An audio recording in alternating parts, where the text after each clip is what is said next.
Seam heads, start cracking those peanuts and spitting those seeds, because gloves are soon to be popping. He makes a headlong dive and makes the catch. And bats are going to get cracking. Blast one! Deep right field!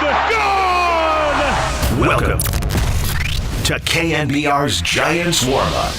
Way back there. Goodbye! On the Sports Leader. We are back.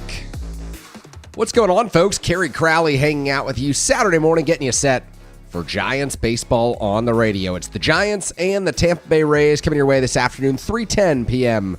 Pacific time. Landon Roop takes the mound, which is good news for a San Francisco Giants team that has lost 4 in a row and has looked completely lost amid this road trip to the East Coast. Started in Philadelphia with a series sweep at the hands of the Phillies and continued with an ugly shutout loss on Friday evening against the Tampa Bay Rays. Griffin Jacks takes the ball for Tampa, 1-2 on the season, a 6.35 earned run average, but it doesn't really matter what the opposing pitcher's stats have been. The Giants have been flummoxed at the plate all season long, 7 shutouts in 32 games, their most in 50 years. This is an offense that doesn't score, it doesn't hit home runs, it doesn't draw walks, and it doesn't do anything particularly well. This team has been, so far this season, incredibly frustrating to watch.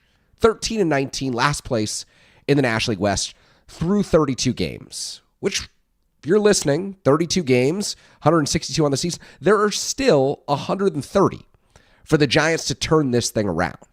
But doing so is going to be a monumental task for Buster Posey, for Tony Vitello, and for the players themselves who have disappointed to this point in the season. Rafael Devers, the cleanup hitter for the San Francisco Giants today, batting .210 with a .540 OPS. That is remarkably bad. Willy Adames, the 6-hitter for the San Francisco Giants today, in year 2 of the $182 million contract that he signed, a .200 batting average and a .594 OPS. It's unacceptable. You can look up and down the Giants lineup and find flaws. You can look up and down this Giants pitching staff and find pitchers who have not done their jobs particularly well. But this is an organizational-wide issue.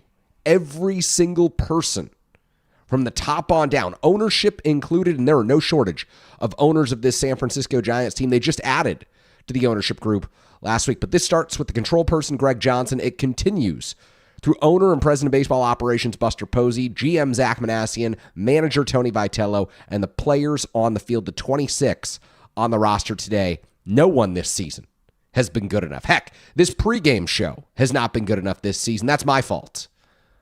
We will pick things up from here. But the most concerning part about the San Francisco Giants through 32 games is not, in my opinion, the fact that they have the fewest runs in Major League Baseball. It is not, in my opinion, the fact that 2 free agent pitchers at the back end of the rotation have ERAs well above 5. It's not, in my opinion, the fact that Tony Vitello doesn't have a proven, trusted, high-leverage reliever he can turn to when the Giants have leads in the 8th and 9th innings. It's not, in my opinion, the long, extensive, and seemingly growing by the day list of base-running mistakes that the Giants continue to make. And Hector Borg, their third base coach, bears a lot of responsibility in all of these errors.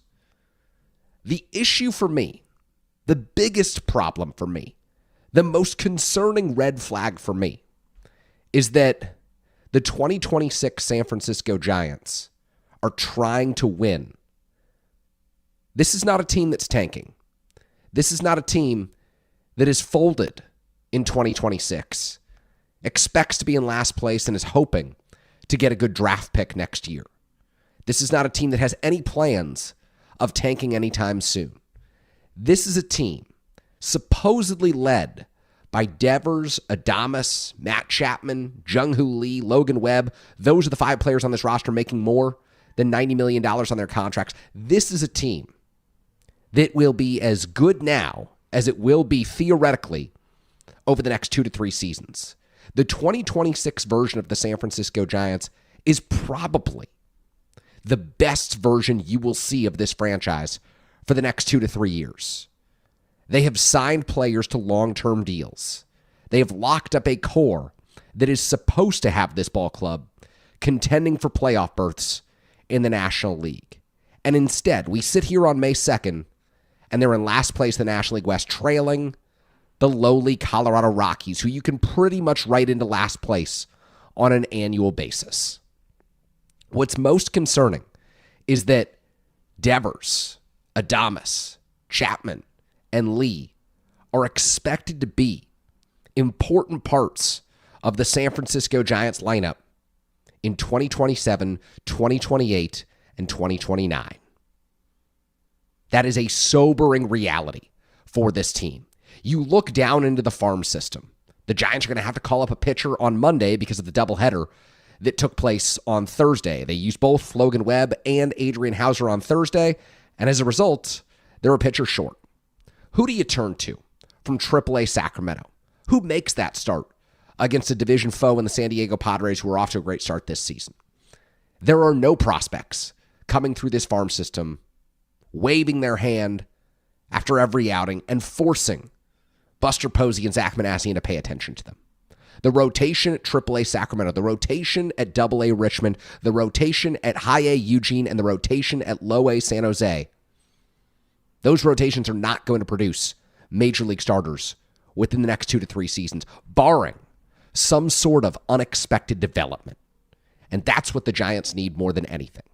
The Giants as a franchise, sitting here on May 2nd at 13-19, need unexpected developments. They need heroes. They need players to outperform expectations. Otherwise, what you've seen this season will be what you see in 27, 28, and potentially in 2029. That is the most sobering reality for the San Francisco Giants, is that they entered this season with the belief that they could be a contender in the National League, and they still can. Like I said, 130 games to turn this thing around. For as ugly as this has been, if they go 19-13 over their next 32, they'll be at 500 with 98 games to play, and you can go on a run. You can get to 85, 86 wins. But the likelihood of something like that happening drops with every performance like the ones that we've seen over the past 48 hours. The level of baseball, the standard for this team has been unacceptable. To blow leads in the ninth inning twice on Thursday, to fail to score a run for the 7th time this season on Friday, it's inexplicable. The mistakes, the miscues, the mental errors, they all add up. What we have seen is a franchise that has lost a sense of identity because players are pushing too hard, coaches aren't sure where to turn, and a manager who's in his first year in a major league dugout doesn't exactly know how to fix things. No, this is not the University of Tennessee where you can go and recruit a great class of players the following season to make up for recruiting miscues this year. This is a Giants team with a locked-in core, with players in Devers and Adames who project to be in the heart of the lineup for the next 5 to 6 years. That is perhaps the worst part of the Giants start. That is what's gnawing at fans. That is why you see the angst play out on social media, the calls that we get here on KNBR, the frustration that people are airing out. It's not just because of a bad day of baseball or a bad 48 hours or a bad series or a bad start to the season. It's because we all know how committed the Giants are to this current group. And we all know that if these trends continue, for Devers and Adames to weigh down the lineup, for the Giants farm system to fail to produce a major league caliber starting pitcher, for the Giants to not have anyone they trust in a bullpen, and for management to not spend on bullpen help each and every offseason since the ill-fated Mark Melancon deal of 2017 that seems to have scared the Giants out of the bullpen market, the relief pitcher market. We all know that this is how the 27 and 28 and potentially 2029 seasons will play out too. That is the harshest reality about the Giants' current situation, is that they look as good today as they might next year and the year after. And folks, if you've been paying attention, they don't look very good. Like I said, the at-bats have been non-competitive. The contact has been weak. The pitchers, when they have thrown the ball well, have not received any run support. And when they have thrown the ball well at the beginning of games, the bullpen has given it away, as it did twice on Thursday. But this is not on pitching. This is not just on offense. This is not just on the incredibly frustrating base running mistakes and coaching errors that you've seen out of the likes of Hector Borg over at third base. This is on everyone inside the organization. It's a top-on-down problem, starting with ownership, through the front office, down to the clubhouse, and out onto the field. The 26 players for this 2026 San Francisco Giants roster have not been good enough. It deserves to be said, it deserves to be stated, and examined. Now, what are the Giants going to do about it? In Philly, they took a couple of gut punches. The first real tough gut punches in the ninth inning of a season on Thursday morning and Thursday afternoon. They're not on the ropes yet. This is not a team that you can write off after just 32 games. But folks, they have taken punches, and now they have to prove they can fight back. What's in the fight for Adames and Devers and Chapman and Lee and Webb and Ray and all of the veterans on this team? How will they respond to the reality that they're in last place, to the reality that they are underperforming even the most modest expectations heading into this 2026 season? No one anticipated the Giants would win the World Series, but no one thought they would look this bad. 4 consecutive losses on the road, an offense with no punch, a relief corps that you can't trust, and a coaching staff that doesn't seem to be making the type of impact that was expected when Buster Posey fired Bob Melvin, hired Tony Vitello, and went out on a limb to replace the vast majority of assistants in San Francisco. Where do the Giants turn from here? How do they respond? That will be determined over the final 130 games. It's too soon to write this team off. It's too soon to say that the season is over.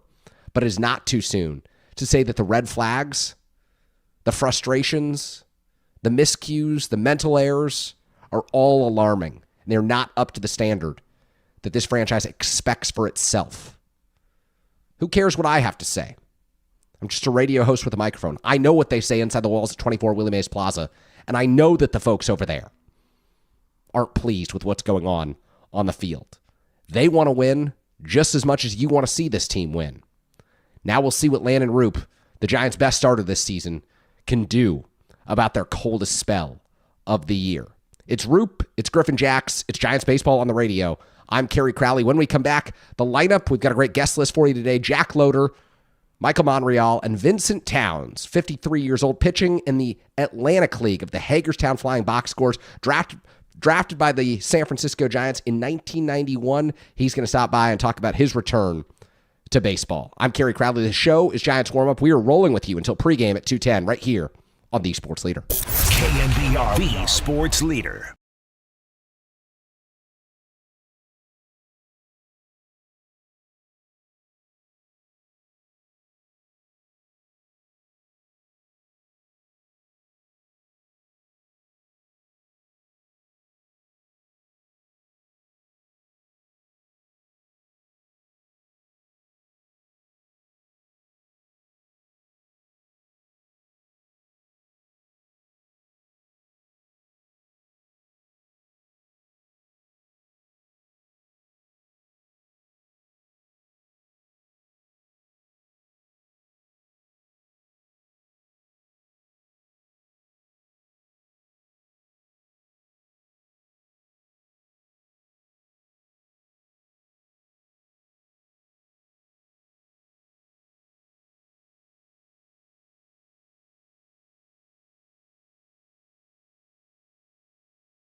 We're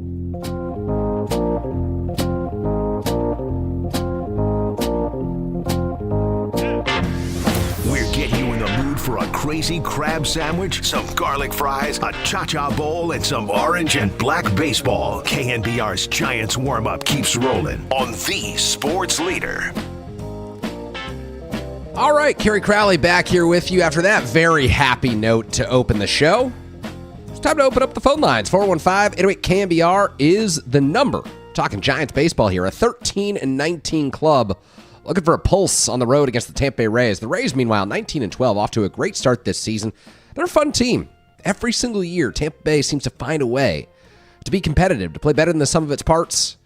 A really enjoyable team to watch when you get an up-close look at them. The Giants have not played the Rays well through the years either. They have really had the Giants' number since interleague play became more widespread with the balanced schedule around Major League Baseball. We will get to that momentarily. We do have our first caller of the day, Dennis in Marin. Dennis in Marin, you're on Giants Warm-Up. Dennis, how are you today? Kerry, I'm doing really well. Thank you so much for taking my call. I appreciate it. Of course, always happy to chat Giants baseball with you. What's on your mind today, Dennis? What's on my mind today is I have an extensive coaching and teaching background myself, Kerry, and skill is 100% physical, but performance is 100% mental.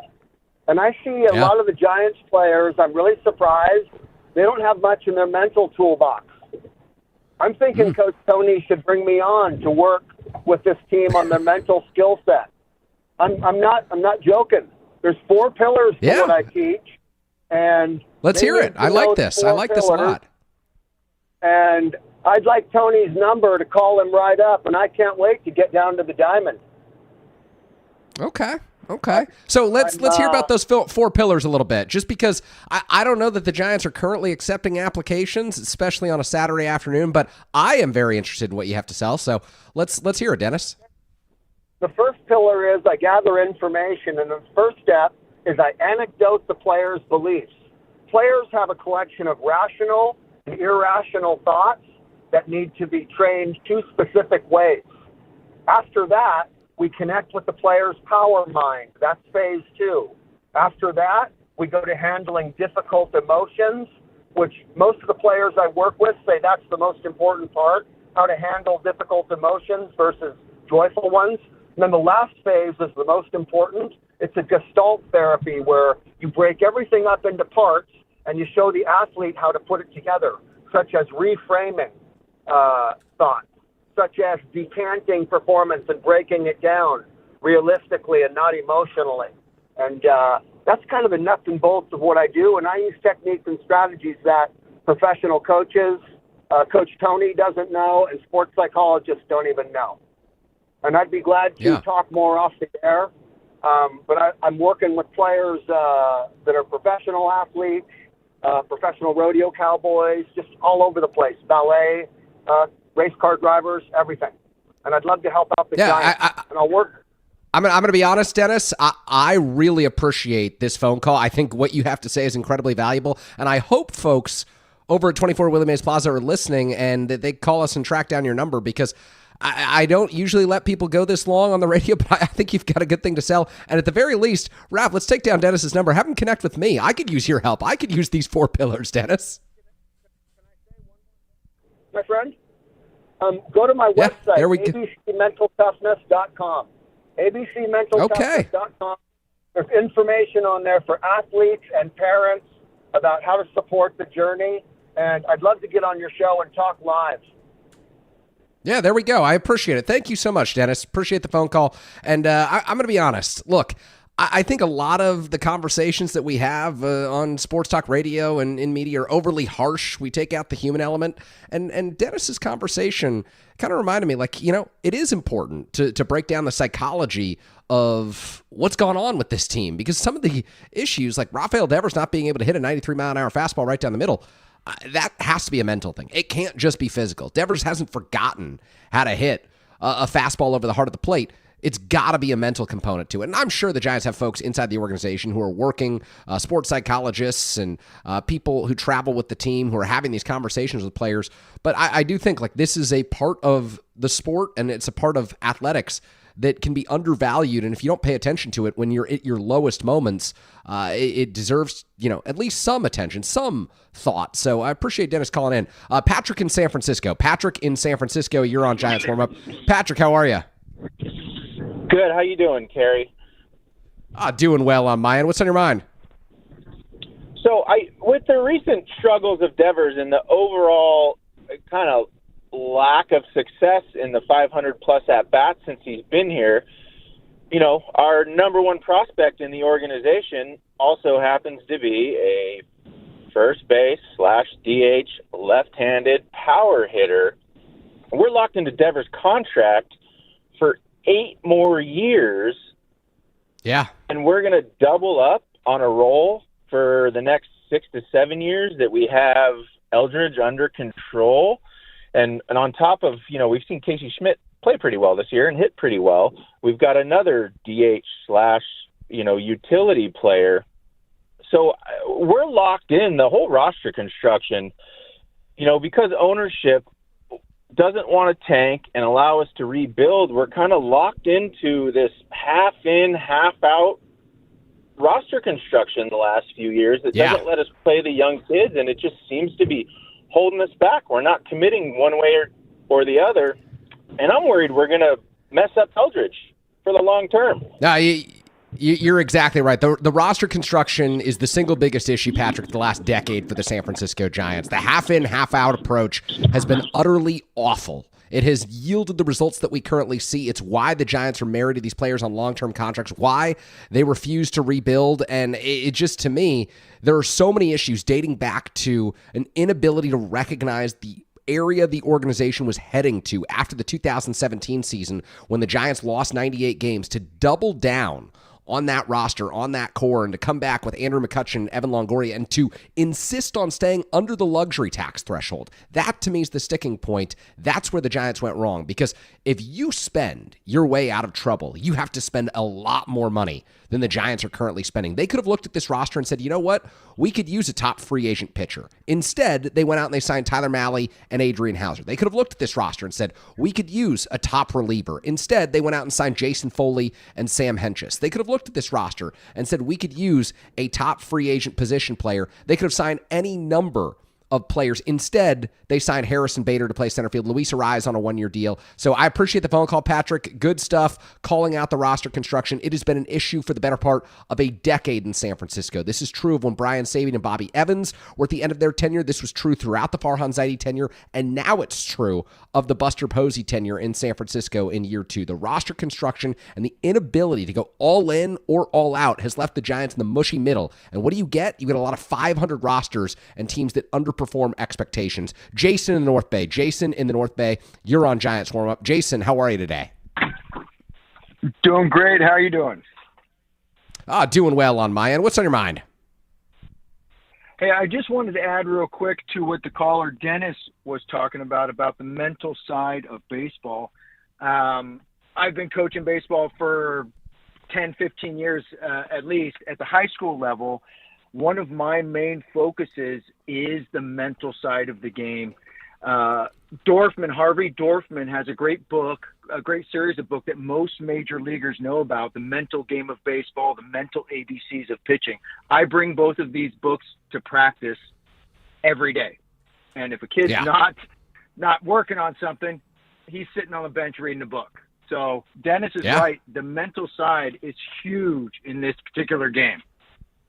It's absolutely critical, and it seems as if the Giants have been lost mentally this season. Way too many mental mistakes in the field, on the bases, and, of course, at the plate, Jason. So I'm right there with you. They need to change their approach. I thought that the hire of Tony Vitello would have given this team a different kind of an edge, a different kind of mental edge, but maybe it takes more than just 30 games for that to sink in. Appreciate the phone call from Jason in the North Bay, and good stuff from our callers so far today. Jason, Dennis, talking about the mental side of baseball, and of course Patrick with the roster construction. And if anyone's listened to me over the last 10 seasons on KNBR, you know that I've had a lot to say, both right and wrong about the roster. I've obviously gotten a lot wrong with regard to the San Francisco Giants and the approach that they've taken at the time of the acquisition of Rafael Devers. I thought it was one of the most significant transactions in organization history. This is a team that has historically struggled to go out and sign free agent hitters. And what did they do? They went out and traded for a hitter who was theoretically in his prime, but since Devers has been acquired in San Francisco, his numbers have tanked. He's not been able to hit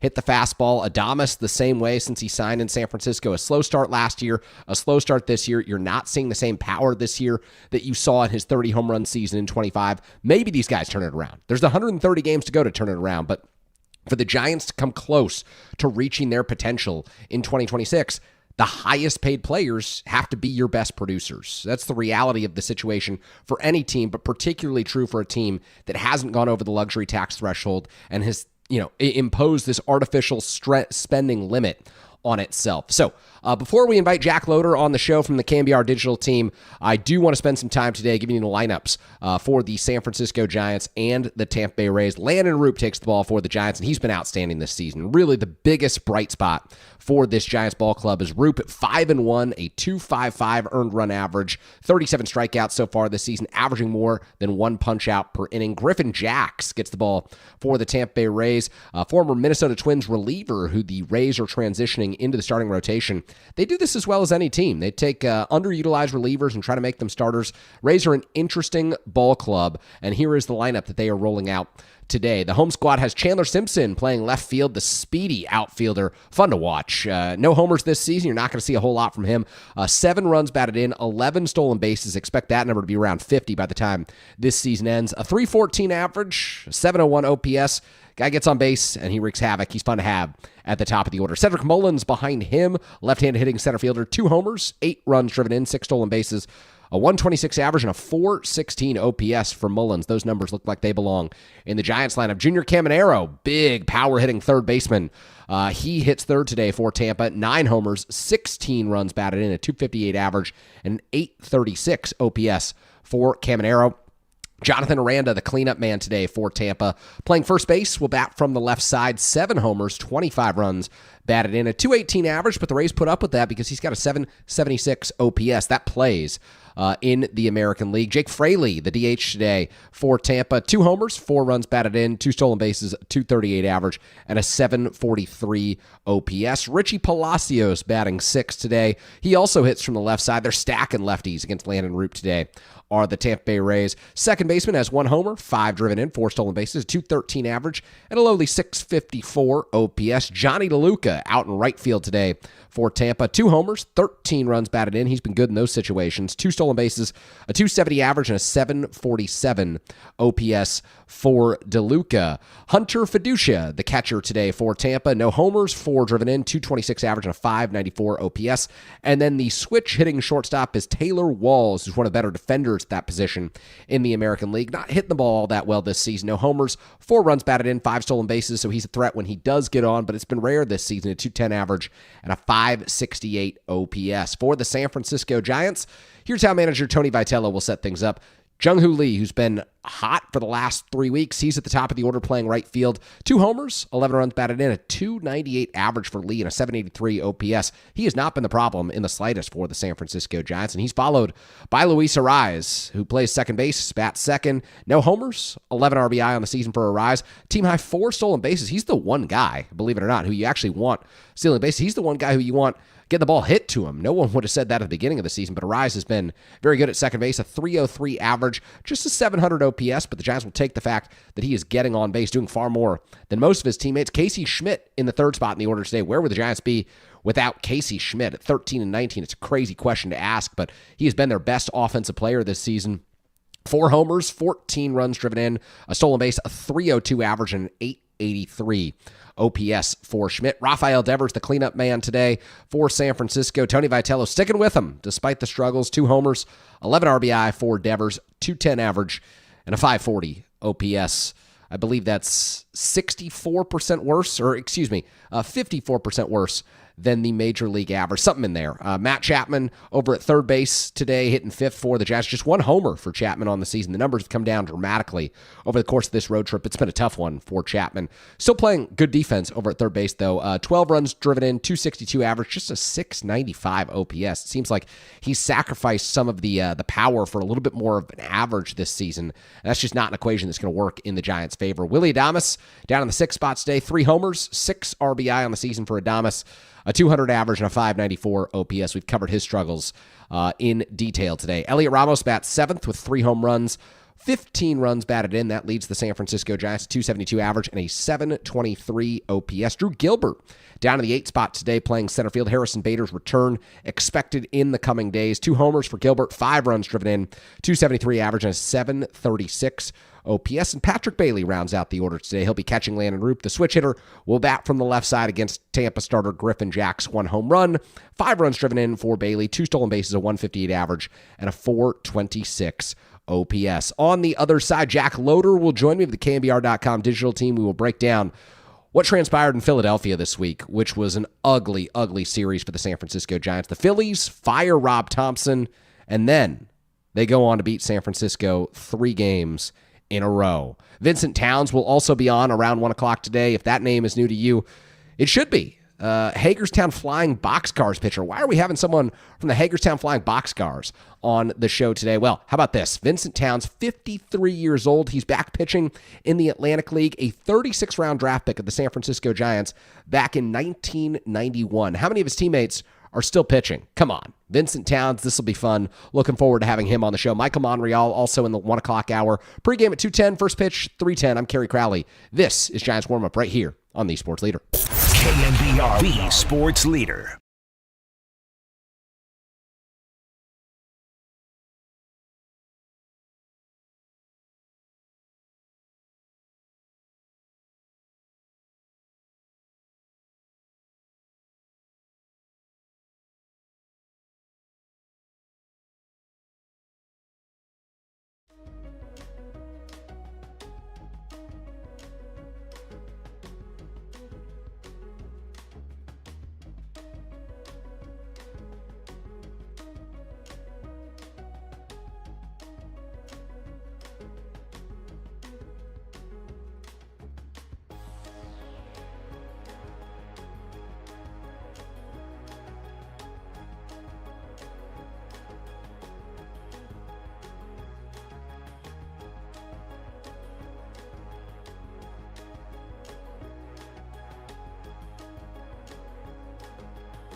almost time for hot dogs, peanuts, cold beers, and orange and black baseball. Our Giants warm-up rolls on the sports leader.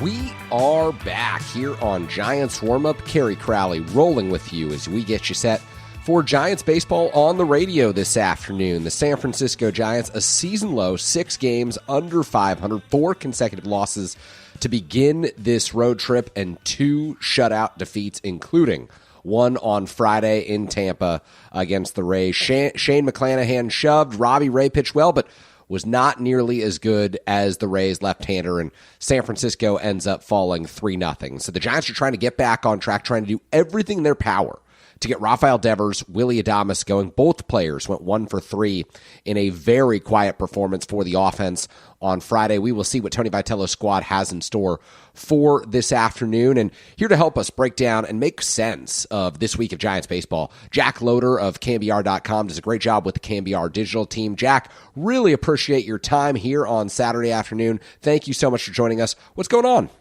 Hey, Kerry, thanks for having me. I'm all right today. The sun came up, actually, contrary to popular belief, after that disaster Thursday doubleheader in Philly. But life goes on, a new series ahead. Yeah, life goes on indeed. And look, I'm looking forward to talking baseball with you here on Giants Warm-Up and throughout the course of this 2026 season, regardless of what the Giants give us. And, Jack, we talked a lot in spring training and before the regular season about expectations for this year. And some players have exceeded expectations. Some players, Rafael Devers and Willy Adames, failing to live up to them. What in your mind is the bigger surprise? Is it Devers' slow start? Is it Adames' slow start? How do you kind of peg these two things? Yeah, I'm not entirely surprised by just the broad term of slow start, because notoriously both of these guys throughout their careers are a bit of slow starters. April has not been the best month of Rafael Devers and Willy Adames' career, but I think you have to be shocked by the sheer magnitude of how bad they've been. And Adames has been better than Devers overall, but in the last 2 weeks, he's been awful. Devers' OPS is hard to even fathom. It's hard to fathom that he has 2 homers and 125 plate appearances now. These are things that when you look at the prime of Rafael Devers, you wouldn't think was possible, that he would hit 2 home runs, be batting close to 200. He's just too good of a hitter. And when you look at the advanced metrics, Devers and Adames are actively cratering the Giants' potential. They are 2 massive, very expensive holes in this lineup right now. And baseball is a streaky game. Guys ebb and flow all the time. Guys go into slumps. But it's kind of easy, I think, right now for Giants fans to panic a little bit and think from a broad scale, worst case scenario. These guys are on the books for a long time. And right now they are producing a fraction of what they're being paid to do, and it is impossible to win that way. So both of those guys need to get going. Rafael Devers especially has to figure out what is fundamentally wrong with his approach right now and the way he's seeing the ball out of the pitcher's hand, because he looks lost. It's crazy. It's really baffling to watch. It really is baffling to watch. And I think the hardest thing for anyone who's watched this team is seeing pitchers attack Rafael Devers with fastballs over the heart of the plate. The reason that Rafael Devers' walk rate has plummeted this season, and he's not getting on base at the same clip as he was last year in Boston when he was also off to a slow start, is pitchers are not afraid to go right at Devers at the moment. So, Jack, you start to think about this. Devers is 29 years old. He hasn't even hit 30 yet. He's still got 7.5 seasons left on his contract. Obviously, this is a concern right now, but also this is a concern for the future, because Devers entered this series against Tampa 46% worse than league average from an OPS standpoint. I mean, you have to get significantly hot real quick to start to turn this around, not just this season, but also to boost the outlook for the future too. Yeah, I was thinking about these big contracts that we've seen in modern baseball that have really led to no production and have kind of hamstring franchises. You think about like Albert Pujols and the Angels, how much money they paid him, and he was not even that great in year 1 and 2, and really it was the back 8 or 9 years of that deal that completely impeded the Angels from doing a lot of things financially. And I think that's a worst case scenario for the Giants. But when you look at his production right now, it seems a little bit more and more feasible, which is terrifying. Mike Krukow was on with Murph and Marcus earlier this week, and he was talking about how crazy it is that pitchers don't respect Devers, like what you were saying. Guys aren't nibbling. Guys are going right through the zone. It affects his walk numbers. It affects the morale, I think, definitely for him, but even for the whole dugout. When you see Rafael Devers swing through a middle 93-mile-an-hour fastball, that's deflating. It's deflating as a fan. It's deflating as a player. It's deflating as someone on the bench or a coaching staff. Like, no one really knows why that's happening. And he's, like I just said in my last answer, he and the Giants hitting staff have to examine why he is unable to pick up the fastball right now and just kind of wrangle with how bizarre that is. Yeah, it's very well said. Jack Loader of the KNBR.com digital team, kind enough to join us here on Saturday as we get you set for the Giants and the Rays coming your way from the Trop this afternoon. Jack, aside from the struggles of Devers and Adames, which have been well chronicled this season, certainly today on this show, it's not the only issue plaguing this ball club right now. I think you look at, our preconceived notion of this team back in spring training, and we were both concerned about the lack of proven high leverage arms out of the bullpen for Tony Vitello, and you see the Giants lose a pair of games on Thursday in very frustrating fashion for fans, where Logan Webb goes 7 innings and Giants are ahead 2-1 before Ryan Walker blows the save. Keaton Wynn gives up a go-ahead hit for the walk-off hit to the Phillies in Thursday's second half of the doubleheader. What do you make of Tony Vitello's early bullpen management? Yeah, just from a broad perspective, the Thursday, the doubleheader we saw was one of the most agonizing days, I think, of Giants baseball I've ever experienced in the regular season. You don't get a ton of doubleheaders, so that just the sheer volume of awful occurrences was kind of irreplicable. But the way we got a Webb gem. Webb gave the ace outing that we kind of wanted from him, that he's been looking for over the first month of the season. He was stellar. Blown leads happen, but I think there's a lot of problems fans had and I had with the process, right? Ryan Walker has shown us time and time again that he wilts in the 9th inning. He's not a closer. And Tony Vitello went to him. He had been good in a couple other spots later in games, but I think in these high leverage spots where they're up by 1 run, up by 2 runs, especially maybe on the road, facing good offensive clubs, there's no real justification to go to a guy who has said with his numbers, clearly not a 9th inning guy. So that was one of the first really big, glaring Tony Vitello mishaps I noticed. And then you can pick apart him leaving Keaton Wynn in to face Kyle Schwarber, who obviously mashes right-handers. Keaton Wynn's the guy I wanted in the 9th inning in the first game after Webb came out and after Eric Miller had a clean sheet in the 8th. The bullpen's been good. It's been better than I think you or I could have predicted. They've been actually pretty good.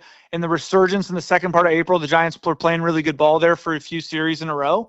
The bullpen was a huge part of that. That Dodgers series, they pitched really well. But I think Vitello should remember who his guys are and leverage spots. There's obviously a bit of a lack of them. And don't be afraid to overmanage a little bit, because sometimes overmanaging is the right amount of managing when a little bit of undermanaging may have cost them the second and third games this series yesterday. Yeah, it's an interesting thought. And, just one thing that I'll say, obviously the Giants with the current bullpen makeup were never going to have a top 5 bullpen in Major League Baseball. The ownership and president of baseball operations and front office, Buster Posey, a big part of all of this, didn't want to spend on bullpen help. And they went cheap in the bullpen. They traded away some of their great high leverage options last year, pending free agent Tyler Rogers, Camilo Doval, who of course had closed games for the San Francisco Giants. And so I think some of this, Jack, if I'm being honest, is just to be expected. And you just hope that other areas of the team can help you make up for the fact that your bullpen over the course of 162, at least this one, is going to give up some runs. Yeah, and the Giants roster isn't deep enough, especially in the pitching side of things, to mask some of those deficiencies. I think we're seeing it with starting pitching depth as well. You got a few really good, reliable starters and 2 starters who you'd be really happy to get 6 innings out of. I know Tyler Mahle had a really stellar outing against the Dodgers, but then he kind of came back down to earth. Looks like he's going to be pretty volatile all year. Adrian Hauser looked really bad in the first inning yesterday, then to his credit, battled back a little bit. But those 2 guys in the back end of the rotation are looking like probable losses and maybe wins, which is not ideal. Yeah, not ideal at all. And, the other component to this that's not ideal, Jack, is it's not just Rafael Devers and Willy Adames who aren't hitting the ball out of the park, who aren't scoring runs for the San Francisco Giants, who entered this series against Tampa with the lowest scoring offense in Major League Baseball. The Giants just aren't hitting home runs at all. No, the entire series at Citizens Bank Park without hitting a ball outside of that very hitter-friendly ballpark. Think about the first 2 hitters for Philly against Adrian Hauser. They both went deep. Giants have no answer for that right now. Yeah, it's astonishing. I realized that this morning. I was thinking back. I was like, I don't think they hit it. Well, they definitely didn't hit any on Tuesday night when they got shut out. And I don't think they hit any yesterday.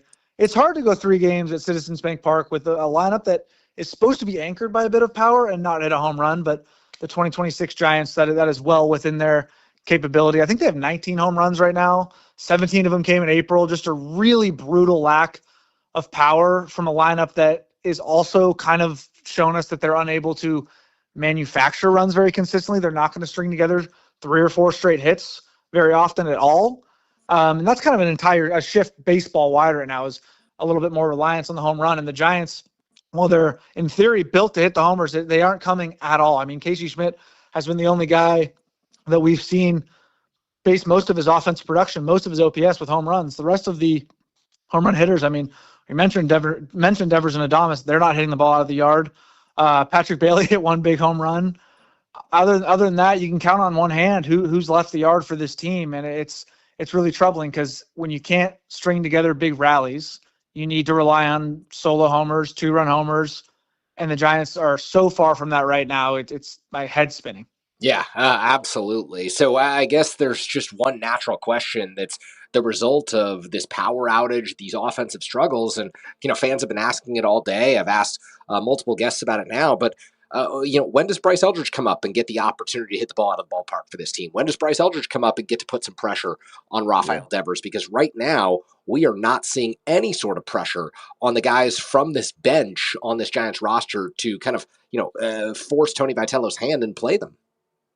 Yeah, the slow cooking method of Bryce Eldridge, I think whether you agree with it or not, has kind of run its course, right? He's spent now over a month in AAA to start the year, and it was a little bit of a slow start for him, if I recall, in the last week of March and the first week and 10 days of April, but he has been hitting the cover off the ball lately. He had a 2-home-run game the other night. I think it's really hard to justify keeping that dynamic bat in AAA while your big league club struggles so much to score consistently and to hit home runs. Bryce Eldridge is a very clear option for that. I'd love for him to be brought up this weekend. I'd really love to see him at Oracle Park on Monday for the start of that Padres series. I don't think you can justify keeping him down very much longer when the long ball is starved on the big league club. Yeah, it's well said. So, Jack, as we start to think about the next several games for the San Francisco Giants, what else do you feel like needs to change for this ball club? I've talked a lot about base running miscues. It's not just Hector Borg's inability to send Drew Gilbert on Thursday evening in the 10th inning of that ball game, but Casey Schmidt getting thrown out a couple times on the bases this season. What needs to change for the Giants to really have an opportunity to climb out of the cellar and give themselves a shot? Yeah. If you're going to be a really low-scoring team, you have to be so buttoned up fundamentally on defense, on the bases. You can't afford to give up runs or even outs on the bases and on defense. And the Giants have been all right defensively. They started off pretty poorly, and it's been better now. But like you mentioned, those base-running errors, Casey Schmidt a couple times last weekend, the debacle with Hector Borg at third base yesterday was one of the worst holds I've ever seen. The Giants don't hit the ball out of the park. They can't afford to bury some of those deficiencies with these massive offensive numbers. And you have to be very on point in the fundamentals and very on point on the mound if you're going to win games as a low-scoring team. Now, unfortunately, I don't think the Giants were built to be a low-scoring, win a lot of low-scoring games, 2-1, 3-2, even 1-0. I don't think that's what this roster was built for, and it's certainly not what the starting pitching staff and bullpen was built to do. So they have to be so good fundamentally and on the bases, something they haven't really done, and they can find a few more wins in May if they turn that around. Yeah, I think that's all very well said, and definitely appreciate your perspective on the state of this ball club. Jack Loader of the KNBR.com digital team does a great job with that crew. We will continue to have you on Giants warm-up throughout the season. Jack, thanks so much for joining us. Yep, thanks, Kerry. All right, he is Jack Loader, part of our great digital crew here at KNBR. We've got more on today's show. Michael Monreal of SF Giants Digest on YouTube going to join us later. And Vincent Towns, one of the great stories across baseball this week. 53 years old, pitching for the Hagerstown Flying Boxcars in the Atlantic League. A former Giants minor leaguer, believe it or not, Back in 1991, he was drafted out of high school in Maryland, a 36th-round draft pick, came to the Giants organization, just played rookie ball, 91 and 92, but Vincent Towns has now popped up pitching in the Atlantic League. He was the first overall pick. He's a knuckleballer, and I cannot wait to introduce you to him on today's show. We had the chance to catch up with Vincent yesterday. So Vincent Towns on the other side, one of the great stories in baseball this week. And folks, we need one after the week that the San Francisco Giants have had. It's been tough listening, but again, we continue on over the course of 162 here on Giants Warm Up. I'm Kerry Crowley, rolling with you until Giants pregame right here on the Sports Leader. KNBR, the Sports Leader.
Now back to the show built for the orange and black family. This is Giants Warm Up on KNBR, the sports leader. We are back here on KNBR. Kerry Crowley hanging out with you, getting you set for Giants baseball on the radio. Coming your way this afternoon, the Giants trying to take one from the Rays. It has been a very tough start to this road trip. The Giants 13-19, fans miserable, the team feeling even worse after 4 consecutive losses to open this disappointing road trip. The Giants trying to salvage this series in Tampa with back-to-back wins, and we will see if they are able to do that today. Nevertheless, we continue on. We try to bring you good stories around baseball on a weekly basis. We try on Giants Warm-Up when we've got the extra hour on the weekends to dive deep into great stories from around the country. And over the course of the last week, one stood out in particular. Vincent Towns, pitcher for the Hagerstown Flying Boxcars in the Atlantic League, made news because he became the oldest pitcher in Atlantic League history at 53. He is throwing his knuckleball for the Flying Boxcars, a great team name, by the way. Vincent has been playing in men's leagues for 30-plus years now, and believe it or not, he was a 1991 draft pick of the San Francisco Giants, a 36th rounder out of high school in Maryland. He topped out in rookie ball. It didn't work out for him. He went back and got a construction job, but he has never given up the dream, and now he's pitching in Atlantic League baseball. So we had the opportunity to catch up with Vincent yesterday, and here's our conversation with the big right-hander. All right, Vincent, let's start off with this. You make an appearance for the Hagerstown Flying Boxcars a couple of days ago out in independent ball. Tell us a little bit about your journey back to affiliated baseball and what this has been like for you. Oh, it's been exciting. I waited a long time for this, and I finally got my opportunity for a second chance 34 years later. 34 years later. So take us back to the very beginning. You were drafted out of high school by the San Francisco Giants, right? Yes. Yeah. What was that experience like? Did you have any idea that you'd be drafted coming out of high school? No, I didn't. I had played a couple years in high school, the 11th and 12th grade, and then a few scouts approached me. I think one was San Francisco, another was Astros, and I guess the Giants wanted me, and the Astros liked me as an outfielder, but I got drafted as a pitcher. Yeah, drafted as a pitcher, 36th round. So you're 18 years old, and I guess at that point you get on a plane from Maryland to Arizona. What was that experience like for you? It was a new experience. I haven't did that much traveling to the far west like that, so it was new. It was exciting, and I enjoyed it. Yeah, 1991, pitching in rookie ball down in Arizona. Hard to believe, but 35 years ago. And, do you remember any of your teammates from that team? Do you remember the manager, coaching staff, anything like that? I remember a few. Yeah, but looking at it, it looks like Marcus Jensen made the major leagues. Carlos Valdez made the major leagues. Mike Myers ended up getting there. Any friends that you still keep in touch with from that team? Oh, yeah, there's a few. I talked to a few days ago. That's pretty cool. So you end up pitching one more season in the Giants rookie ball affiliate, 1992, 19 years old. How did it end for you? What were those conversations like, and what did you decide to go do after baseball? Well, I played that 92 season. I didn't get released until, I believe it was 93, or either it was sometime after the 92 season, and by 93 I was out of baseball.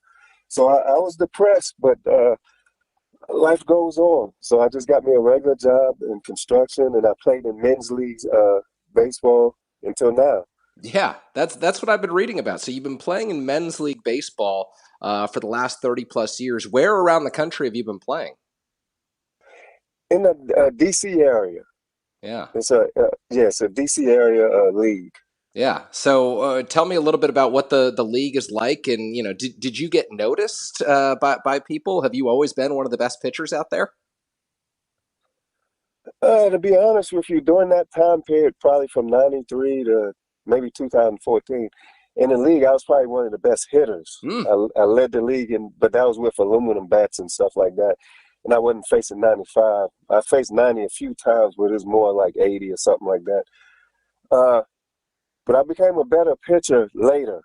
I say maybe 10 years later. Yeah. So I was reading over the weekend that you're throwing knuckleballs now. Have you always thrown the knuckleball?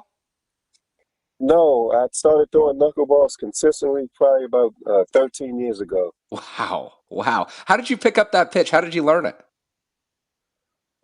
I knew about it since I was in high school. I watched a few people throw it and how they grip, and I watched Necro. I watched videos, and then I just started throwing it myself. I taught myself how to do it.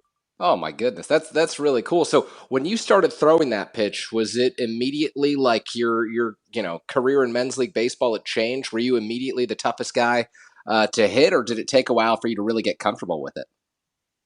Oh, it took a while because that knuckleball, even now, is hard to throw for strikes. Hmm. So half the time you do, half the time you just don't. Wow. So I guess let's fast forward to the opportunity in the Atlantic League, Hagerstown Flying box cars. You make your debut over the weekend. How did that opportunity come about? Did they contact you? Did you contact them? What was that process like? Well, I've been going to tryouts after I got released for 30 years. So every year I would go just to see what would happen. And this year was a little bit different. So I went, and it was a 2-day tryout here in Maryland. So I went, I tried out the first day, and then the second day we threw against live hitters, and I did well. And so they drafted me in the first round, the first pick that day. Yeah, I saw that first round, first pick in the Atlantic League. What was that feeling like for you? You've been going for 30 years. That had to be so rewarding. Oh, and it was. I put in a lot of work, and it paid off. But Yeah. I was excited and I was nervous because it was April 1st. So I didn't know if it was I didn't know if it was a trick or something like that. Oh But it turned out not to be. my goodness, that's quite something. That's really such a cool story. So, tell me a little bit about what it's been like to be on an Atlantic League team for you to get your jersey to be in the clubhouse with these guys who all have a baseball dream. What's different about this from playing in the men's leagues? Well, the level of competition is much greater. We're around a lot of younger guys, faster guys. But as far as the game is still the same. You throw, you hit, you catch, you win or you lose. And the traveling, I enjoy doing that. Yeah, absolutely. So, what does travel look like in the Atlantic League? Are you guys taking buses around? Are you flying anywhere? Well, tell us a little bit about this league. Yeah, it's the same as any other minor league. You just you travel. You travel, go to different stadiums and play. I haven't done that much traveling yet, but since I've been there, what I've experienced has been great.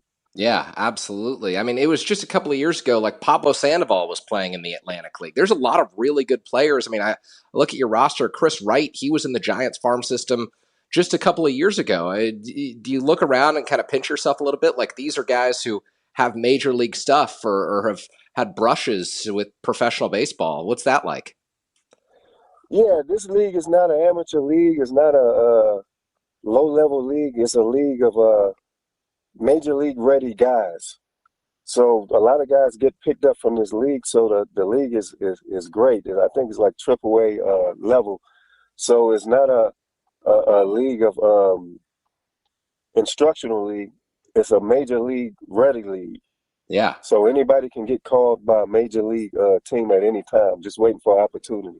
Oh, it's amazing stuff, and you're 53 years old, the oldest player to appear in the Atlantic League, and you broke a record set by Roger Clemens, one of the all-time greats, a 7-time Cy Young Award winner. What does that mean to you? I mean, you're in the same conversation now as someone like Roger Clemens. Well, that's a great honor. I'm gonna always remember it. I made the history books, and I'm gonna enjoy every second of it. Yeah, absolutely. So I got to ask, being from Maryland, obviously you've spent the last 30 plus years on the East Coast. Do you still keep up with the San Francisco Giants at all, the team that drafted you? Yeah, I watch Major League Baseball. I follow them. Oh, Well, yeah, they gave me my first shot, so I can't forget them. that's pretty incredible. And I mean, I guess just one last one for you, Vincent.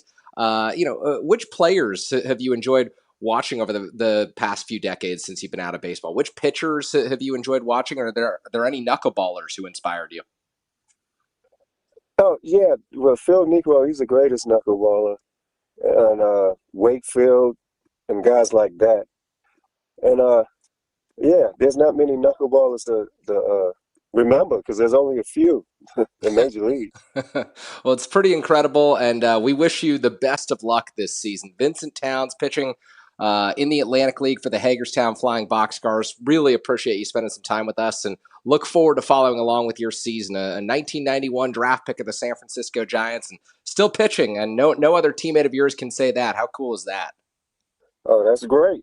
That's great. I hope it inspires a lot of guys. I'm pretty sure next year a lot of teams are going to be having a lot of old guys trying out. I love it. Well, thank you so much for joining us. We wish you the best of luck this season. Okay, thank you. All right, what a fun story. Vincent Towns, if you just tuned in and missed the introduction there, he is the right-hander pitching for the Hagerstown Flying Boxcars of the Atlantic League. 53 years old, Vincent Towns, and he is the oldest pitcher in Atlantic League history. He's not given up the dream. A 36th-round draft pick of the San Francisco Giants way back in 1991 out of a high school in Maryland. He pitched in rookie ball in 91, rookie ball in 92 in Arizona, and decided, you know what? Probably not going to continue up the ranks. He was released in 1993, got a construction job, and ultimately found his way back to baseball. He's been pitching for a while in men's leagues across the East Coast, and now he has been drafted by the Hagerstown Flying Boxcars of the Atlantic League. He's got the knuckleball, and I cannot wait to see what he does this season. So appreciate Vincent for stopping by and joining us. On the other side, Michael Monreal of SF Giants Fan Digest will stop by and talk to us. Michael and I had the opportunity to catch up on Friday as well. We'll break down the series against the Philadelphia Phillies, the nightmarish week that has been for the San Francisco Giants as we get you closer to first pitch here on the Leader this afternoon, coming your way 3:10 p.m. Pacific time. Landon Roop goes for the Giants. When Roop has pitched, it has typically been win day for this ball club, and they certainly need one. 5-1 with a 2.55 earned run average, 37 strikeouts on the season. His whip is below 1. Opponent's batting average below 150. Roop has been sensational, and the Giants need that to continue against the Tampa Bay Rays, who are hot, 19-12. They send Griffin Jacks to the mound today.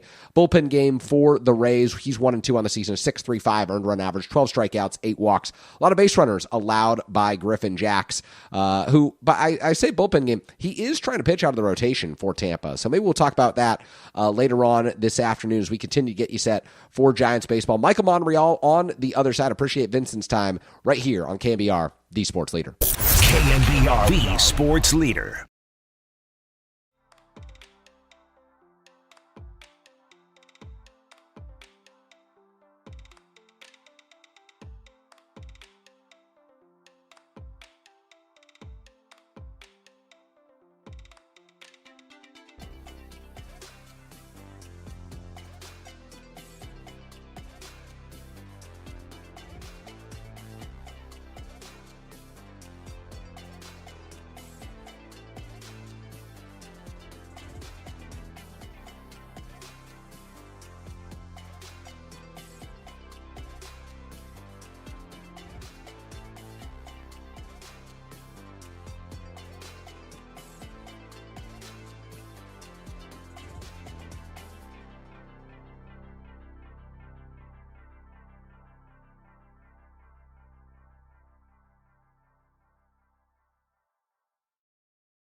Towns. First pitch isn't too far away as KNBR's Giants warm-up continues on the Sports Leader. We are back here on Giants warm-up. Kerry Crowley getting you set for the San Francisco Giants at the Trop against the Rays this afternoon. And here to help us break down the week that was in San Francisco Giants baseball, our friend from SF Giants Digest on YouTube does such a great job, Michael Monreal. Michael, how are you? Well, Kerry, I was doing great before a few tough games for the Giants, and last time you had me on, we talked about Jung-Hoo Lee and Elliot Ramos being the biggest problems with the Giants, and now those seem to be two of their least concerns.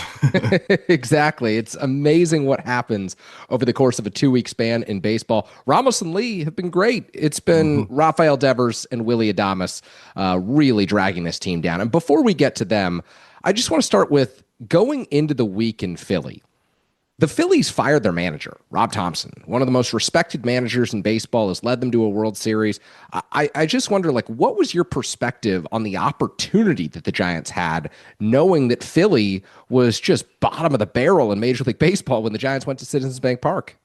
Yeah, well, there's really only two ways it could have gone. The Phillies just could have continued the level of play they were playing at. They were one of the worst teams in baseball heading into this series, along with the Mets, two of the worst teams in baseball. And they fire their manager. It's a perfect time for the Giants to kind of, pounce on them and play some really good baseball, continue the momentum the Giants had built across the last few series, especially that series against the Dodgers. They looked like a competent baseball team, but it goes the opposite way. The Phillies seem to want to do well for Don Madden, one of the better baseball minds across the league. And they look like they're turning around their season, but it unfortunately happened against the San Francisco Giants.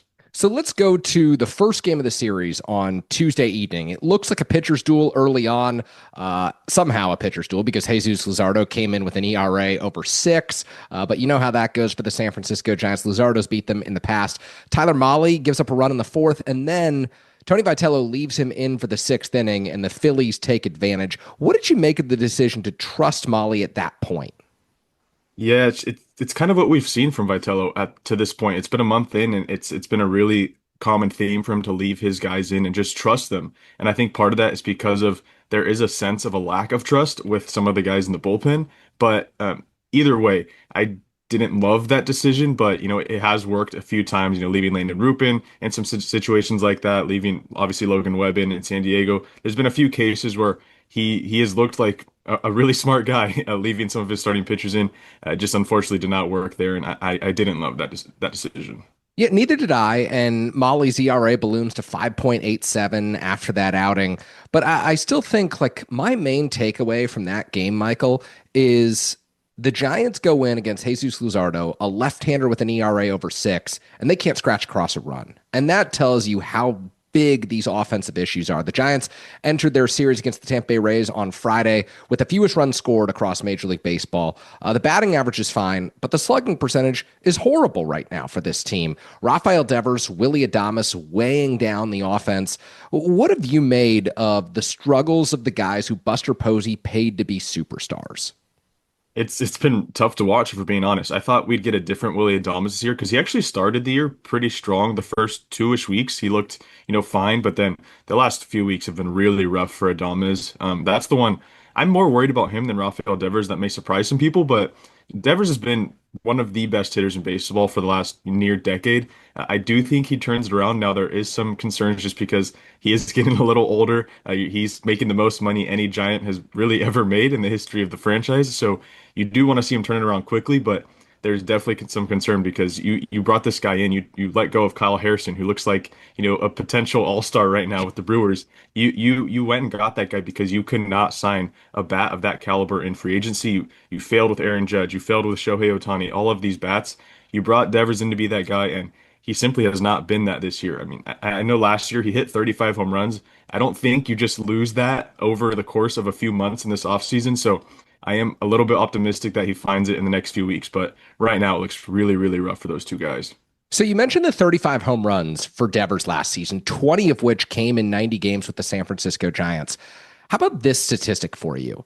When Devers hit his go-ahead 3-run home run against the Philadelphia Phillies back at Oracle Park in Aaron Nola earlier in the month of April, it was the first time in a Giants uniform, his 22nd home run with the team, but his first time in a Giants uniform, that 6th inning or later, he'd hit a game-tying or go-ahead home run.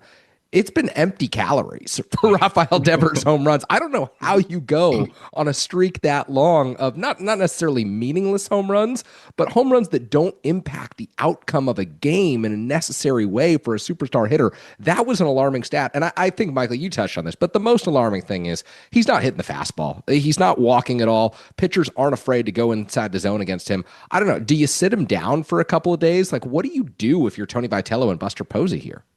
Yeah, it's really hard because he is your guy. Like I mentioned, you brought him in to be the guy, the face of your franchise, and it's hard to say, hey, can you sit for 3 or 4 days? We want to fully, mentally reset you, give the body a rest, and just try and restart this whole thing. It's hard to tell your star player that. So I really don't know what they do. I mean, Bryce Eldridge is down in AAA raking right now.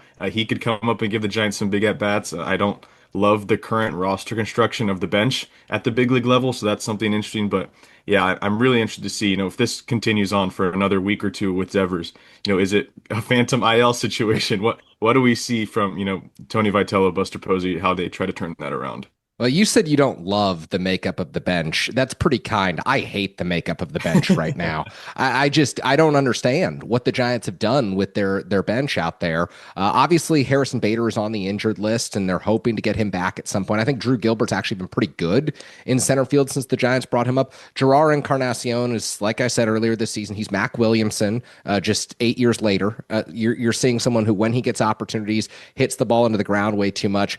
This is a team also, Michael, that just lacks speed. And we've seen this time and again. And I just go back to like Thursday night in game 3 of this series against the Phillies, when it's the top of the 10th inning and Elliot Ramos knocks the ball into center field. You've got one of your fastest players on the bases in Drew Gilbert, a guy who can run the bases for you. And as a ball trickles into center field, Hector Borg holds Gilbert at third base inexplicably. And I don't know if it's just not having the right read on where the ball was trickling in the outfield, but at the same time, I know your best hitters are coming up. Chapman and Arise and Schmidt. If you're the Giants, you need to be forcing the issue. You need to be taking it to teams on the base as opposed to letting things come to you. That, to me, was a turning point in that game and ultimately a turning point in the way that we viewed that series. Oh yeah, absolutely. And I feel like this was kind of a situation that wasn't talked about a ton, but a brand new third base coach is definitely something that should be monitored, especially with some of the decisions we saw from Matt Williams last year that ended up going pretty poorly. So far, there's been a few really questionable calls from Borg, and that one especially. It seems like the Giants haven't gotten a hit with runners in scoring position in 2 years. So you kind of have to, force Gilbert to go there and just hope that he makes it. And it seems like from our viewpoint, that the ball was in a perfect spot where it seems like the Phillies really had no chance to throw out Drew Gilbert, especially with him, barreling down the bases. So that was definitely a really underwhelming decision yesterday or Thursday. Yeah. Nah, you're talking to me about this situation, and you said it seemed like no chance. I was ready to say, I don't think the Phillies would have thrown home if Gilbert ran home in that situation. That's how bad that call was at third base. But I guess, you live and you learn, and the Giants are going to learn a lot of hard lessons this season. And speaking of hard lessons, I think Tony Vitello is learning some in the bullpen right now. And we can go to game 1 of the doubleheader on Thursday when Logan Webb really spins a gem. 7 innings of 1-run ball. He was great after the first inning against the Philadelphia Phillies. They hold a 2-1 lead. Ryan Walker comes in. He seems to be the guy that Vitello has trusted the most in the 9th inning this season. Did you agree to go with Walker in that situation? So a lot of people are going to disagree with me, but I did think that was the right decision simply based off how Ryan Walker looked against the Dodgers. That looked like, 2024 Ryan Walker, where he was one of the best relievers in baseball. But unfortunately, against the Phillies, it returns to, what we've seen across the last year and some change from Walker, where he just hasn't been able to lock down the 9th inning with, a lot of confidence. And that's just really unfortunate to see because it seemed like against the Dodgers, he was building some confidence, returning to what he could have been. But yeah, I did agree with the decision. It just unfortunately did not work out. No, I think that you're actually right here, and there will be people texting in, calling in, saying, what's Michael thinking about? How could you trust him in that situation? My issue is this is actually not a Ryan Walker problem, and to me, it's not even really a Tony Vitello problem. It's a problem that dates back to the offseason when the Giants didn't spend money on relief pitching. And really, you could say it dates back to the 2025 trade deadline when they gave up Tyler Rogers and Camilo Doval, and then right after that, Randy Rodriguez goes down with the season-ending injury that costs him all of 2026. This, to me, is a case of bullpen mismanagement dating back to July. And I understand the temptation to go out and trade Tyler Rogers, who was a pending free agent. But Camilo Doval was not going to be a free agent. He was someone who can pitch in the ninth inning. And I know, look, I don't have the numbers with the Yankees in front of me. Sometimes it hasn't been pretty for Doval in the major leagues. We know that. Holding runners has been an issue for him. But even if Doval was on this roster, and even if Rodriguez was healthy, you needed some sort of investment in the bullpen, Michael, and the Giants just didn't make it this offseason. Yeah, 100%. I would have loved them to pay Tyler Rogers to come back because he just brings us such a huge sense of reliability. But that's 100% where the problem stems from. I think those expecting Tony Vitello to make the perfect decision every time are kind of dreaming because he was given a really just underwhelming group overall to deal with. It's really unfortunate, but hindsight's 2020. But I would have rather spent the money from Luis Arias on one or two bullpen arms just because I was 100% comfortable with Casey Schmidt being the opening day second baseman. We're seeing that now, but just the lack of spending in that group is really frustrating because it was clearly the biggest need heading into the offseason, and they just didn't really address that. Now, maybe Jason Foley and Sam Hentges come back and look great, look like what they were before injury, but you might be dreaming there too, simply because they dealt with such big injuries. Yeah, absolutely. I mean, Sam Hentges is theoretically going to join the Giants any day now. Jason Foley probably not until the middle of the season, but nevertheless, like the Giants couldn't bank on these arms in April, and they knew that they would have important games to play in April. They finished the month of April at 13-18, last place in the National League. It's a sobering reality. And Michael, another part of this equation is, look, I think Logan Webb will find his groove. I think we saw that on Thursday against the Phillies. I'm not worried about him. Robbie Ray, I think all-star caliber. Landon Roop, I think he's in the midst of a breakout season. The Giants need to do everything they can to make sure that Roop continues to look that way. But, Molly is kind of who I thought he might be headed into this season. And Adrian Hauser is exactly who I thought he might be headed into this season. The Giants giving Hauser a 2-year, $22 million deal with a team option for 2028, it just didn't make sense to me, and we're seeing that bear out now. I almost would have rather said, okay, Trevor McDonald, Carson Seymour, Carson Whisenhunt, you battle for that fifth spot. We know it's going to take some growing pains, but we need to spend that money in the bullpen instead. Oh yeah, 100%. It's really unfortunate because it seemed like the front office, some people in the organization were fairly confident that Tyler Mahle could kind of return to maybe his 2021 form where he threw 180 innings at a mid-3s ERA, but we just haven't seen that so far. It seems like all season he's going to be the type of guy who throws 7 innings of shutout ball against the Dodgers and then can go, give up 7 earned against the Reds. Just that type of pitcher where you really don't know where you're going to get. And that doesn't bring a lot of confidence to a clubhouse. And then, of course, Adrian Hauser he settled in, after the first 2 hitters against the Phillies the other day. Yeah.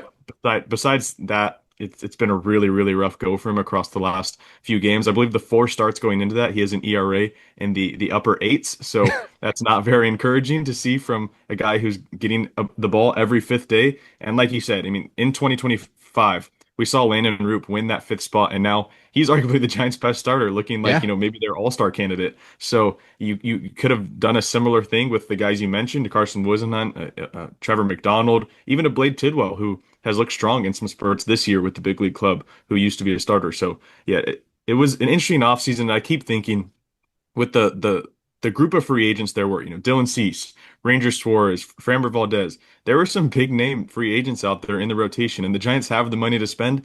They just don't believe in it, and you chose to go with Tyler Mahle as your biggest rotation addition, and it just has not worked out up to this point. Yeah, and the other component to this that I think is really worrisome, Michael, is it's not as if you look at AAA Sacramento or AA Richmond and even High A Eugene and you say, okay, well, at least, Mahle's a temporary Band-Aid for this team and Hauser's a temporary option for this team.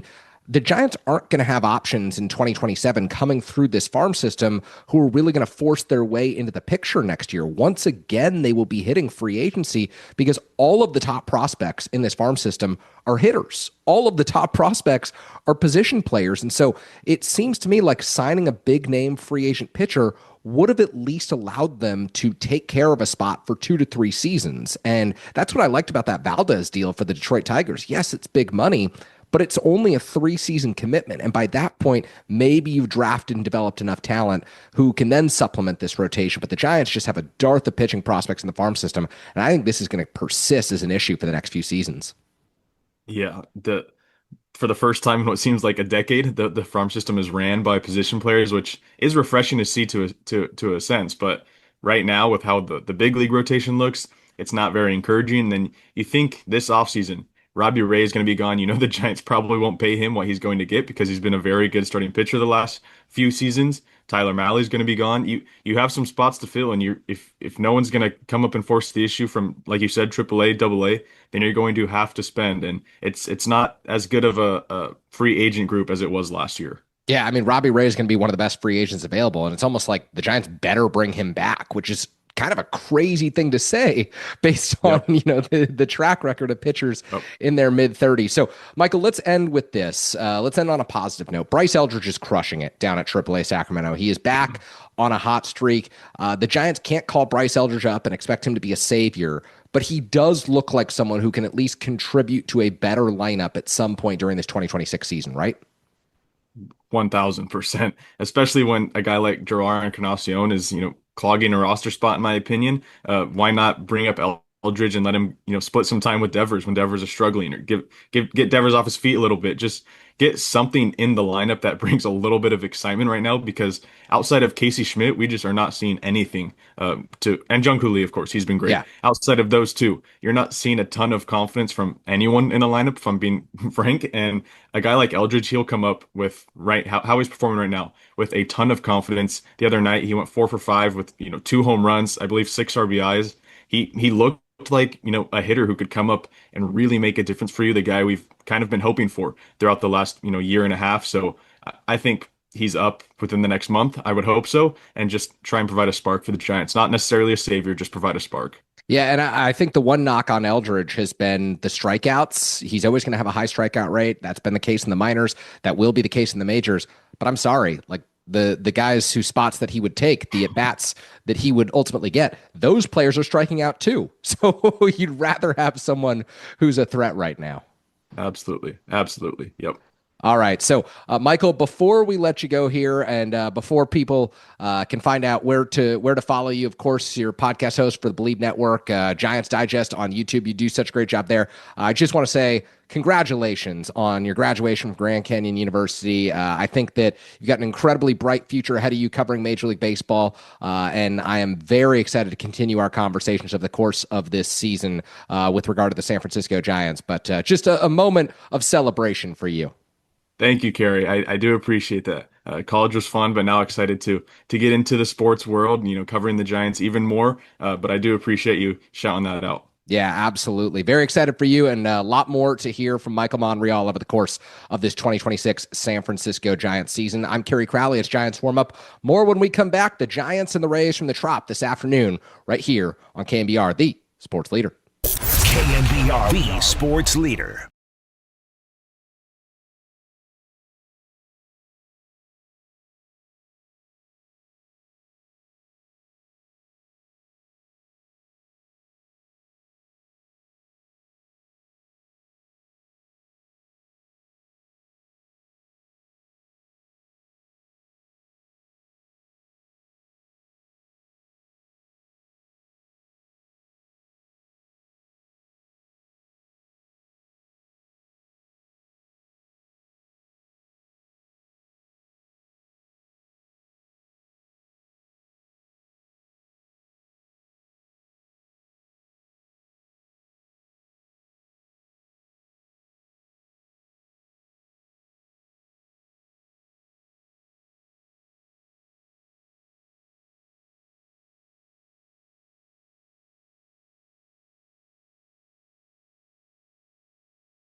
KNBR Giants warm-up keeps rolling on the sports leader. Got to pay back. Revenge. We are back here on KNBR. Kerry Crowley rolling with you on Giants warm-up, getting you set for Giants baseball on the radio. The Giants looking to end this horrific skid against the Tampa Bay Rays today. A 4-loss road trip through the first 4 games. This has been brutal in every capacity, and we've touched on just about everything with regard to the San Francisco Giants today. So I will give you the lineups momentarily, see if Tony Vitello has shaken things up for San Francisco to see if this club can finally get back in the win column. Before we do that, it's time to take a spin around the out-of-town scoreboard, looking around Major League Baseball at some of the bigger storylines and games taking place today. It's the middle of the 9th inning, headed to the bottom half in Minnesota, where the Twins currently trail the Toronto Blue Jays 11-4. The Blue Jays have struggled this season, 15-17 after pushing the Dodgers to Game 7 in the World Series last year.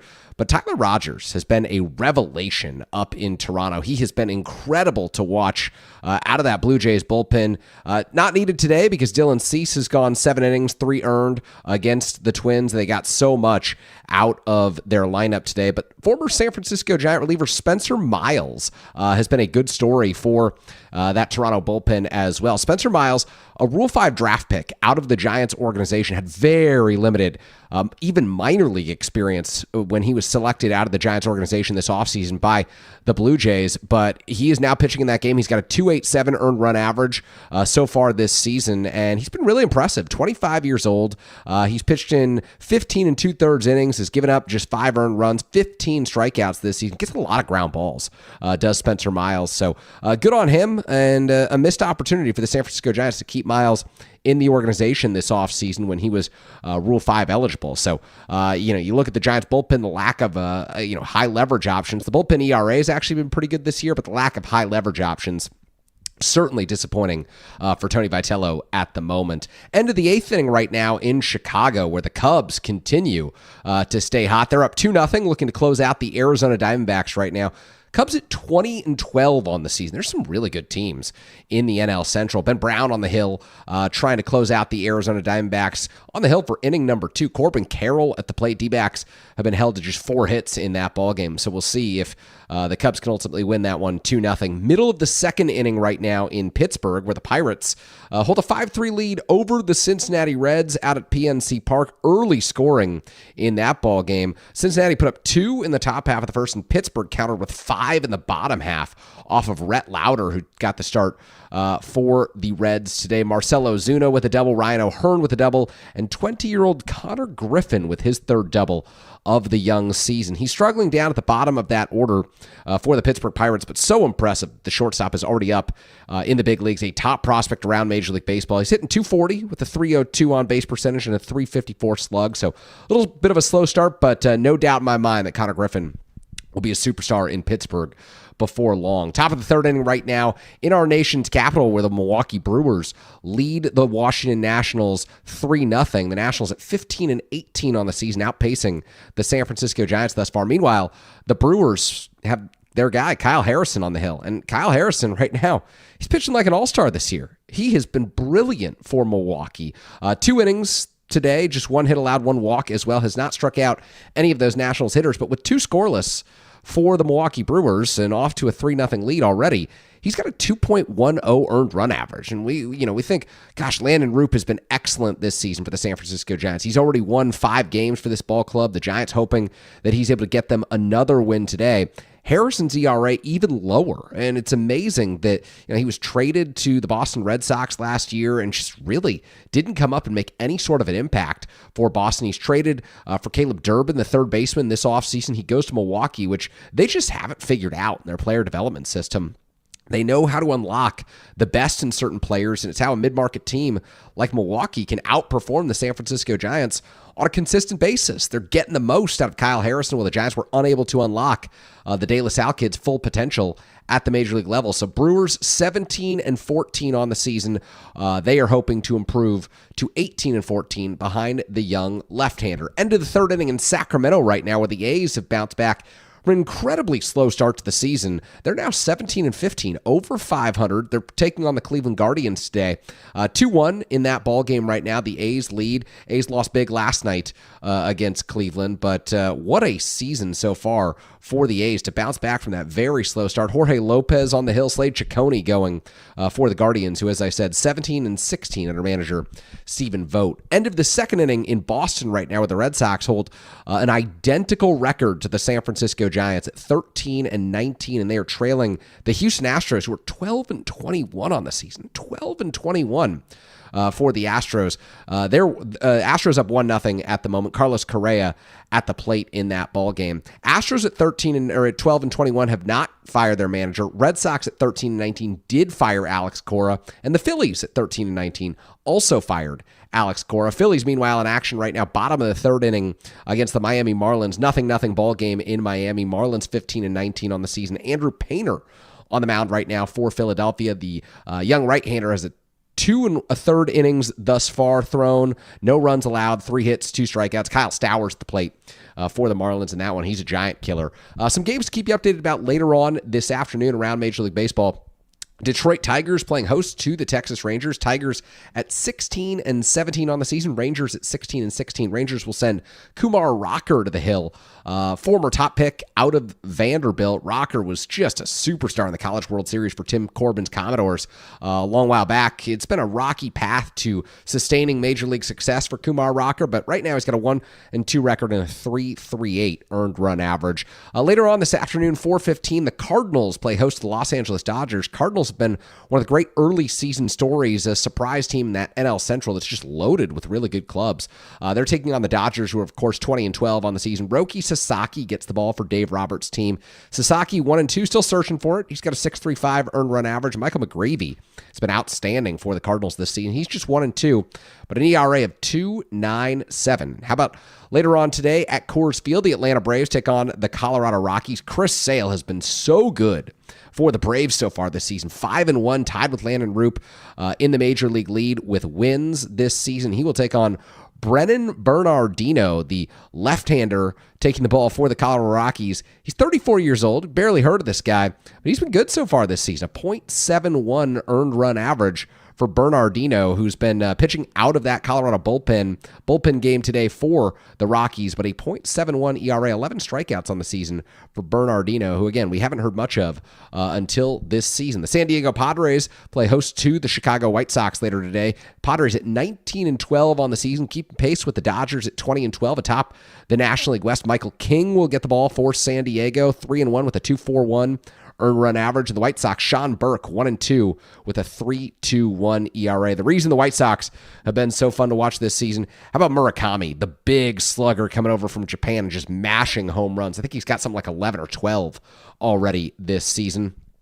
Angels this evening play host to the New York Mets in another matchup of teams really struggling so far this season. The Angels 12-21 on the year. The Mets 11-21. Mets will send Nolan McClain to the hill, who of course shut down the Giants. 3 of the Mets' 11 wins this season come against the San Francisco Giants. It tells you how things have gone for Tony Vitello's squad. Reed Detmers, meanwhile, takes the ball for Kurt Suzuki's Angels, and Suzuki, who signed just a 1-year deal, already under fire for some of his in-game decision-making down there in Anaheim. The Mariners play host to the Kansas City Royals later today. Emerson Hancock takes the ball for Seattle, 2-1, 2.86 earned run average. Seth Lugo goes for the Royals, who identical record to the San Francisco Giants right now, 13-19. Lugo, meanwhile, he's been good, a 1-1 record with a 2.63 earned run average. And we've got a couple of finals to tell you about, as 2 games just went final as we were discussing the out-of-town scores. The Blue Jays did finish off the Minnesota Twins 11-4. Dylan Cease gets the win in that one. He improves to 2-1 with a 3.05 earned run average for a man who signed the 7-year, $210 million contract with the Blue Jays this offseason. The Cubs take it 2-0 over the Arizona Diamondbacks, so they improve to a Major League best 21-12. How about Shota Imanaga getting the win in that ball game? Lefty out of Japan, 3-2 with a 2.40 earned run average. Imanaga, once again, putting himself on the map for all-star consideration. Yes, we can start talking about that, really. The first week of May is when you can start having those conversations, about a quarter of the way into the season. And then the Yankees pounded the Baltimore Orioles today, 9-4. They got a good start out of Ryan Weathers, 2-2 with a 3.03 earned run average. Kyle Bradish, meanwhile, takes the loss for the Orioles, who fall to 15-18. Of course, Orioles took 2-3 from the San Francisco Giants. Bradish 1-4 with a 5.03 earned run average. Reason to pay attention in that ball game, Cody Bellinger, 4 for 4, 2 home runs, continues to lead the way after signing that big $160+ million contract with the Yankees this offseason. Bellinger, get this, a 276 average, a 372 on base percentage, and a 483 slug. That'll play, folks. Ben Rice, 717 slug in the order there for the Yankees. Aaron Judge, a 607 slug. My goodness, that team can mash. The Yankees, meanwhile, improved to an American League best 22-11. They have been so good, and they have some great starters at the front end of that rotation. But Ryan Weathers able to give them 5 innings of 1 earned run ball today. Jake Bird, Camilo Doval out of the bullpen. Doval has struggled for New York. He goes 2/3 of an inning, gives up a run. His ERA now up to 6.75 on the season. Through 15 pitches, just 7 strikes in that ball game today for Camilo Doval. So on the other side, we'll give you the lineups today for the San Francisco Giants and the Tampa Bay Rays. Looking forward to seeing if the Giants can end this skid. It has been a brutal road trip, but if you're tuned in today, chances are you haven't tuned out on this team yet. 130 still to play. We'll see if the Giants can reverse the ugly, ugly trends that have appeared through the first 32 games of this season. I'm Kerry Crowley. The show is Giants Warm Up. Be sure to stay tuned this evening for Bill Lasky with extra innings. We'll try and get you Lasky's guest list later on this afternoon. You're listening to KNBR, the sports leader. KNBR 104.5 and 680, the sports leader.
Welcome back to our KNBR Giants warm-up on the Sports Leader.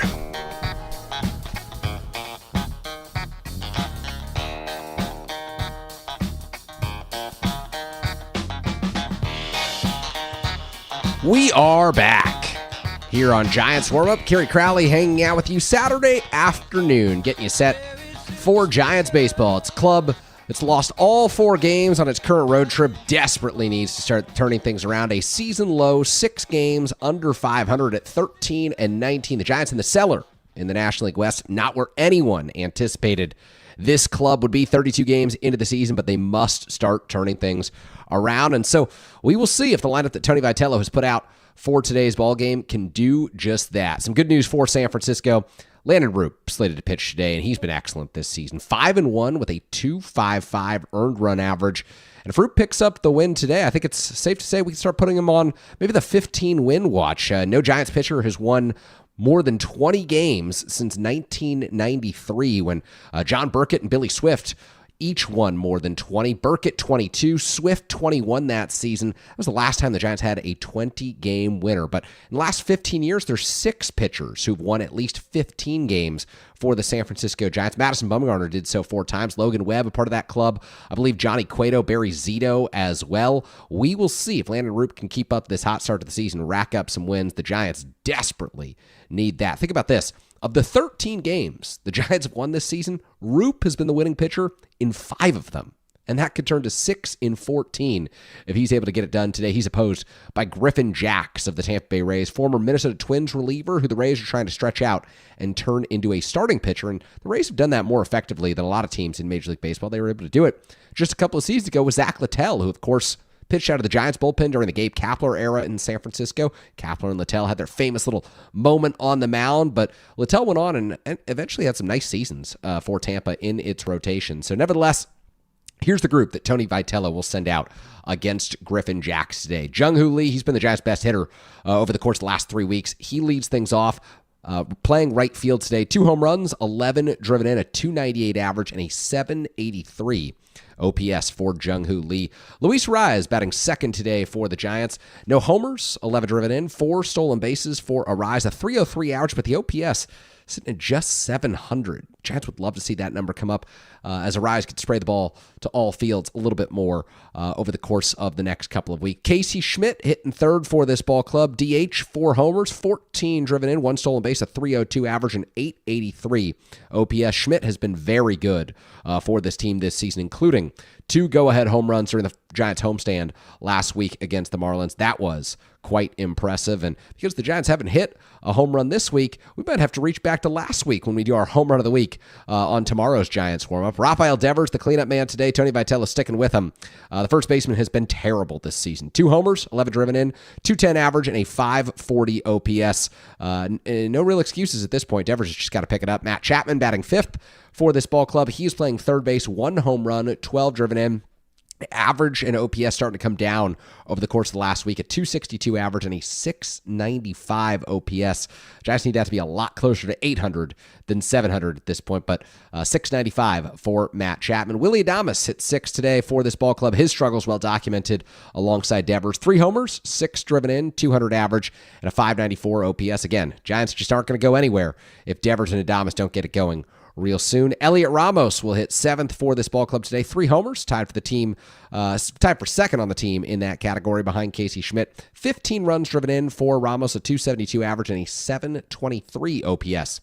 For the Giants left fielder, Drew Gilbert in the 8th spot in the order today, playing center field as Harrison Bader continues to recover from his injury. He's headed out on a rehab assignment shortly, according to Giants beat reporters. 2 homers for Gilbert, 5 driven in, a 273 average, and a 736 OPS. And you know what? Giants will take those numbers from Drew Gilbert. If he's able to sustain that over the course of a full season, those are numbers that are much more palatable in center field than what Harrison Bader provided at the outset of this season. And then Patrick Bailey, the switch-hitting catcher, will bat 9th today and hit from the left side against Griffin Jax. 1 homer for Bailey, 5 driven in, 2 stolen bases, a 158 average, and a 426 OPS. That's not going to cut it. For the Tampa Bay Rays, here's how the Rays will set things up against Landon Roop today. Chandler Simpson, the leadoff man, extraordinary speed. Hits from the left side of the plate and plays left field. No homers. You're not going to see a whole lot of pop out of his bat. 7 RBIs on the season for Simpson. 11 stolen bases. He's not just a threat to steal second. He will take third as well when he's on a 314 average for Simpson, who just goes the other way and hits the ball on the ground. Effectively a 701 OPS, but the Rays will absolutely take that kind of speed at the top of the order. He wreaks havoc anytime he gets on. Cedric Mullins will hit second today. The center fielder, former Orioles center fielder, has now found a home down in Tampa. 2 homers, 8 runs batted in, 6 stolen bases for Mullins, who's got just a 126 average and a 416 OPS.